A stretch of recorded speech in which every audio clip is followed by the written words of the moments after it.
Phone बज रहा था कि भाई सीता जी हमारी पार्टी आज छोड़ी है। पहले तो आप लोग का कंफर्मेशन का आ रहा था सूचना, फिर आप ही के द्वारा ये भी सूचित हुआ कि वो भाजपा में जाएंगी, और फिर 2 बजे उन्होंने भाजपा की सदस्यता भी ग्रहण की। इसलिए हम सोचे कि आज का प्रेस कॉन्फ्रेंस का फॉर्मेट थोड़ा बदल दिया जाए,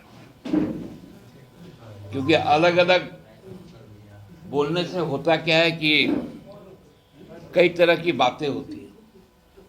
तो एक एक करके यदि आप लोग अपना सवाल करेंगे तो हमको भी जवाब देने का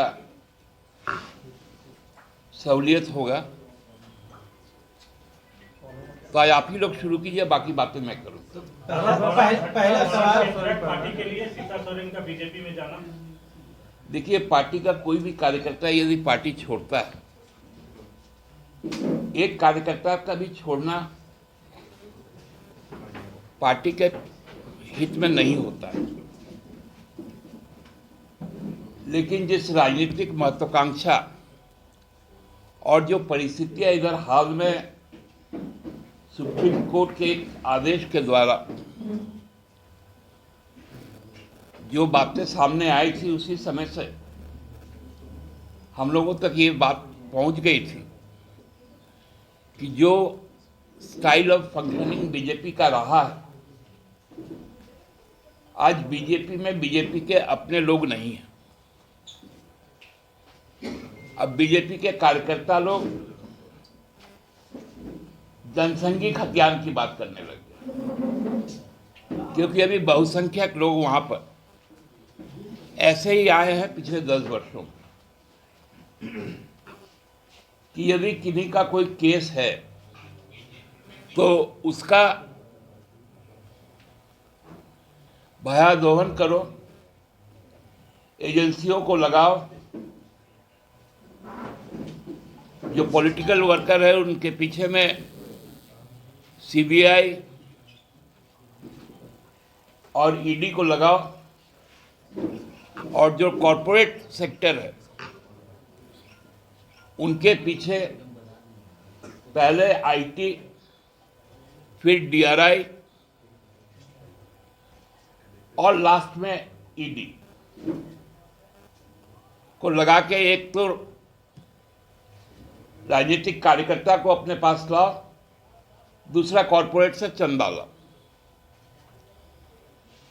तो ये स्टाइल ऑफ फंक्शनिंग जहां पर है, वहां इस तरह की बातें होना बड़ा स्वाभाविक है, क्योंकि हर कोई हेमंत सोरेन नहीं हो सकता।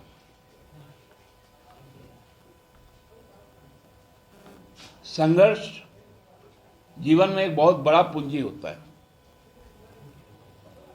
वो पूंजी दुर्गा भैया के पास था, लेकिन परिस्थितियां बदली, इसलिए ये परिणाम सामने आया। दादा, एक सवाल है, आपने रिजाइन जो लिखी है पार्टी को पढ़े होंगे, उसमें 2 तरह की बात कही है जो गंभीर बात है।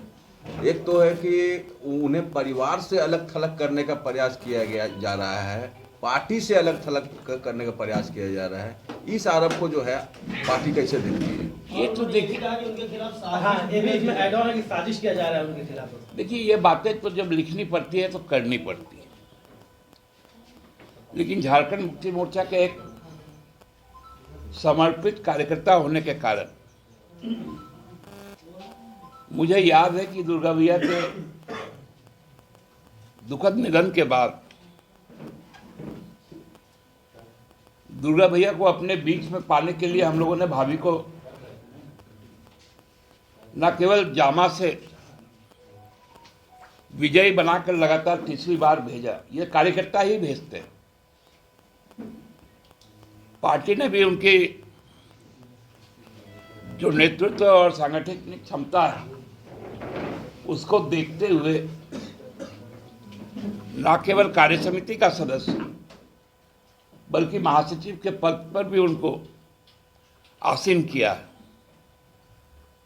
क्योंकि हमारे जितने उपाध्यक्ष हैं वो पार्टी के वरिष्ठ लोग हैं। तो इसलिए हमको लगता है कि जब किसी को कहीं कुछ जाना पड़ता है तो कुछ तो कारण बताना ही पड़ेगा। सबको ही तो पशुपति कुमार पारस है नहीं कि उन्होंने मंत्रिमंडल से जब त्याग पत्र दिया तो 3 लाइनों का दिया, उन्होंने धन्यवाद भी दिया, लेकिन जो खामोशी उनके अंदर है, जिस प्रकार से भारतीय जनता पार्टी ने उनको यूज एंड थ्रो किया, तो ये बताता है ना भारतीय जनता पार्टी का असली चाल चरित्र चेहरा क्या। जब जिसकी जरूरत पड़े उसी को पिक करो। आपने देखा होगा कि वरिष्ठ नेता शिवराज सिंह चौहान जी, वसुंधरा राजे सिंधिया जी, डॉक्टर रमन सिंह जी, इनको भी जब तक जरूरत थी तब तक रखा, उसके बाद फेंक दिया। कभी सुने कि एक मुख्यमंत्री को डिमोट करके उप मुख्यमंत्री बना दिया गया महाराष्ट्र में? क्योंकि देवेंद्र फडणवीस की जरूरत उनको नहीं थी। कभी सुने कि दूसरे पार्टी से जिनके खिलाफ आरोप थे, मंत्री थे, उन पर सीबीआई की जांच हो रही थी, हेमंत बिस्वा शर्मा के बारे में मांग कर रहे थे, वो सीधे भाजपा में आए और चुनाव जीते और उप मुख्यमंत्री बन गए। दादा लगता है दूसरी बार वो मुख्यमंत्री बन गए और जो वहां के मुख्यमंत्री थे। दादा मेरा दो सवाल है, मेरा 2 सवाल है। एक तो जो उनकी तरफ से जो बातें आई थी, पहले भी थी वो नाराजगी कि शायद उनको कमिटमेंट किया गया था कि चंपाइदा के बाद मंत्रिमंडल में उनको लिया जाएगा, तो शायद जो सुनने में आता बातें, तो ये एक नाराजगी क्या। दूसरा एक चर्चा ऐसा है कि संभवतः दुमका से कल्पना सोरेन या हेमंत सोरेन चुनाव लड़ेंगे, उसके काट के लिए इन लोगों ने इनको लाया है। देखिए, मंत्री बनना नहीं बनना, क्योंकि यहां मंत्री परिषद बड़ा लिमिटेड है और क्षेत्रों का भी ध्यान रखना पड़ता है, आयु वर्ग का भी ध्यान रखना पड़ता है, सभी का संतुलन बना के मंत्री परिषद बनता है। इसलिए कोई कमिटमेंट किसी के साथ किसी का होता नहीं। जहां तक दुमका लोकसभा क्षेत्र है, वहां पार्टी का जो भी समर्पित कार्यकर्ता है वो जानता है कि उसका कर्तव्य क्या है। गुरुजी का जो भी आदेश होगा, वह व्यक्ति कोई भी हो, उसकी जीत सुनिश्चित करने में हर कार्यकर्ता अपना सब कुछ समर्पण करेगा।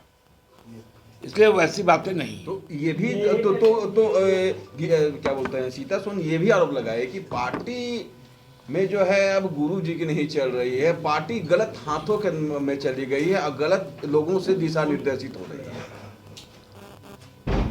देखिए, भाभी हम लोगों के साथ रही,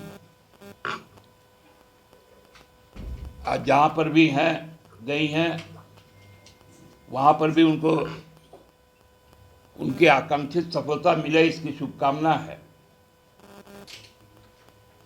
लेकिन ये भी सच्चाई है, खासकर गुरुजी को छोड़ने वाले, मैं नाम नहीं लूंगा, बहुत वरिष्ठ नेता लोग हैं, संथाल परगना के।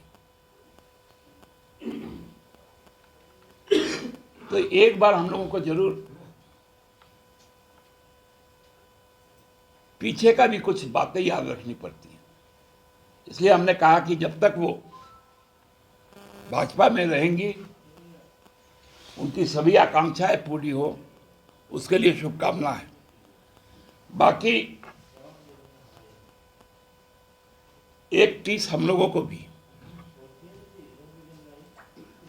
कि 10 बजे के कुछ देर के बाद ये वक्तव्य हम लोगों के पास में आया था, जो चिट्ठी आप लोग देख रहे हैं। हम लोगों ने गुरुजी के पास इस बात को पहुंचाया तो गुरुजी ने कहा कि ठीक है, हम बात करेंगे। मेरे परिवार का मामला, लेकिन तब तक में ये फिर खबर आ गई कि वो भाजपा जा रही। तो आपने यदि निश्चय करके पत्र दिया है तब तो फिर कुछ कहना नहीं तो उतना समय हम लोगों को भी मिलना चाहिए था, ताकि घर में भी बात हो जाती, पार्टी में भी बातें हो जाती और कोई ना कोई निष्कर्ष भी निकल आता। दादा, आपके एक्सपीरियंस से क्या लगता है कि चुनाव पर इसका असर पड़ेगा? लोकसभा चुनाव बिल्कुल सर पर है, इससे कितना असर पड़ेगा? देखिए, लोकसभा का चुनाव में उनका अपना व्यक्तिगत वोट, चूंकि उनका लोकसभा का चुनाव में है, वो मतदाता है, वो एक वोट तो जरूर कम होगा। अदरवाइज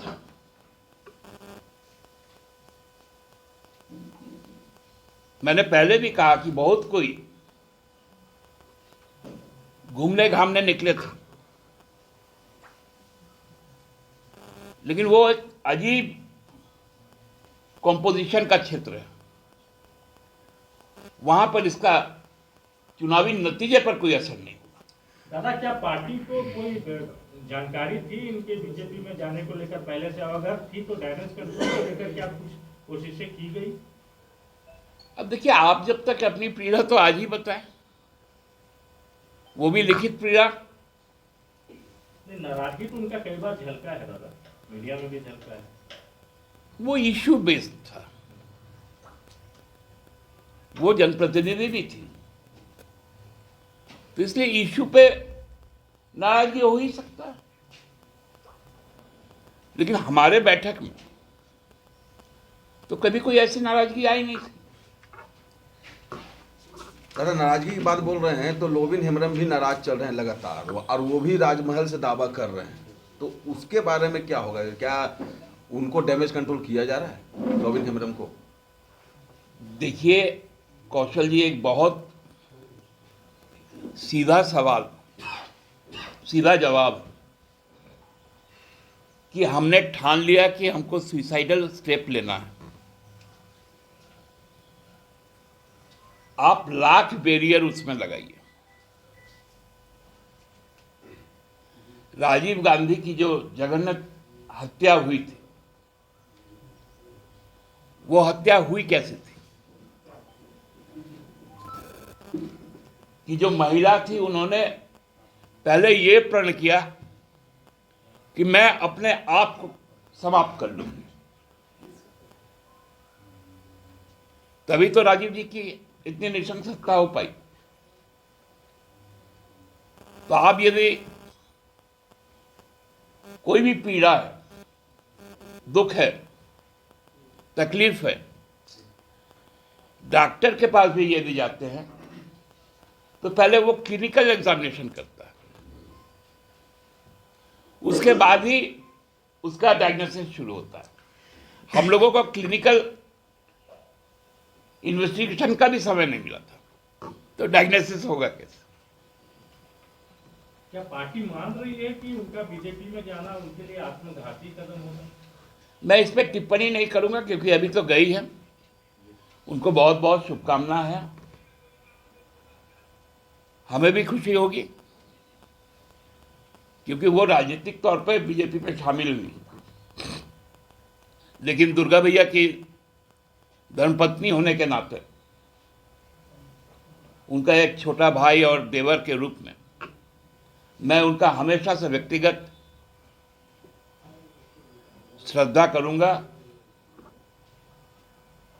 और उनकी उन्नति, उस परिवार की सर्वांगीण उन्नति, प्रगति में थोड़ा सा भी यदि योगदान की जरूरत मुझे होगी तो मैं जरूर करूंगा। अच्छा, बीजेपी का जो एक रणनीति है वो ये है कि जो रीजनल फोर्स है, जो ताकत है राज्यों में, वो एक परिवार बेस्ड है। जैसे शरद पवार और अजीत पवार को जिस तरीके से अलग किया गया, या फिर उत्तर प्रदेश में भी इसकी कोशिश हुई शिवपाल यादव को लेके, बिहार में भी गाहे बगाहे इस तरह की खबरें आती है, अब झारखंड में ऐसा हुआ, या इसको आप क्या मानते हैं कि? देखिए, बिहार का तो चूंकि बिहार में हम लोग रहे हैं इसलिए मैं आपको बताता हूं कि ऐसे कोशिशों की अंत में क्या फलाफल निकलता है। आज शिवपाल जी कहाँ हैं?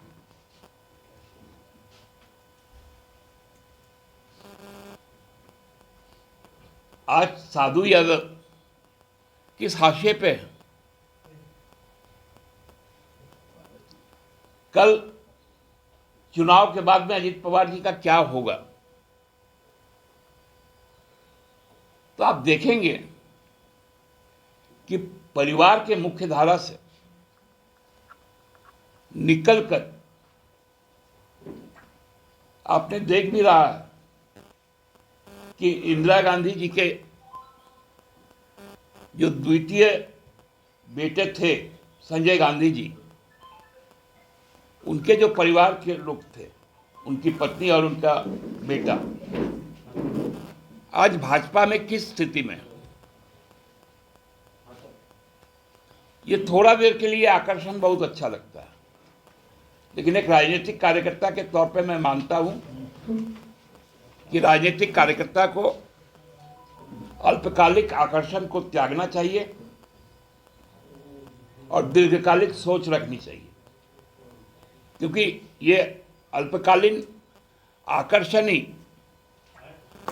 भ्रष्टाचार को नए सिरे से जन्म देता है।